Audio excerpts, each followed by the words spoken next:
ফাইনালে হিরো বাবলু হাসদা, সেমিফাইনালে হিরো বিমল টুডু। যে কোনো জায়গায় আমরা যাই খেলার মাঠে, এই খেলোয়াড়দেরকে পেলে যেখানে গোল পোস্ট যেন বিমল টুডু এবং বাবলু হাসদাকে হাত ছানি দেয়, তোমরা এসো এখানে গোল করে যাও। কিন্তু আজকে সেমিফাইনালে বিমল টুডু 1-0 লিড দিয়েছিলেন, তারপরে কিন্তু একটা অঘটন ঘটে। নিজেদের সতীর্থ খেলোয়াড় বিপদ মুক্ত করার সময় বল কিন্তু নেট হয়ে যায়, খেলার ফলাফল 1-1। সেই মুহূর্তে বিমল কেমন মনে হচ্ছিল যে কি হবে, এই মুহূর্তে কি করা যায়, সেই মুহূর্তে কতটা চাপে ছিলেন, কেমন লাগতেছিল?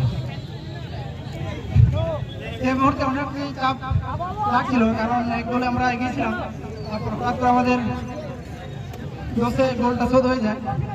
তারপর সবাই মনোবলটা দুর্বল করেনি, আমি বললাম যে খেলা এখনো শেষ হয়নি। তারপর আমরা ট্রায়াল করেছি, সেই মুহূর্তে আমরা জিতে। ঠিক আছে, এই মুহূর্তে আমাদের সেমিফাইনাল ম্যাচে পদ্ধতি হয়, শেষে জয়লাভ হয়। বলছি ঠিকানাটা কোথায়? আমার গ্রামটা কোথায়? আমার গ্রাম হচ্ছে বড় থানা মামড়ো গ্রাম। এখানে বাবলুর কাছে চলে আসবো। ফাইনাল ম্যাচ যেখানে 10 মিনিটের খেলা ছিল, অলরেডি ঘোষণা করা হয়েছিল রেফারি মহাশয় খেলোয়াড়দের সঙ্গে, এবং সেই 10 মিনিটের মধ্যেও আমরা দেখলাম বাবলু হাসদা গোলটি করলেন। কি বাবলু, এর আগে আমরা দেখছিলাম অনেকবার বাবলুর কাছে বল আসছে, কিন্তু গোল পোস্ট যেন হাত ছাড়িয়ে দিচ্ছে, কিন্তু গোল হচ্ছে না। ফাইনালে কি প্রতিজ্ঞা করে নিয়েছিলেন যে ফাইনালে গোল করবই? কিন্তু অনেক মাঠে আমরা দেখেছি যেখানে স্কোরের জায়গায় বাবলু হাসদার নাম থাকে, আজকে কিন্তু ফাইনাল পর্যন্ত কোনো নাম নেই।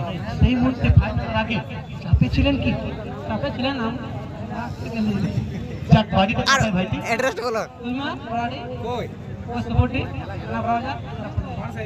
যাক, ঠিক আছে। যাক, এই মুহূর্তে আমাদের বাবলু হাসদা ফাইনালে একমাত্র গোলটি করেন। বিমল টুডু সেমিফাইনালে গোলটি করেছিলেন, কিন্তু খেলার ফলাফল 1-1 ছিল, টাই ব্রেকারে জয়লাভ হয়।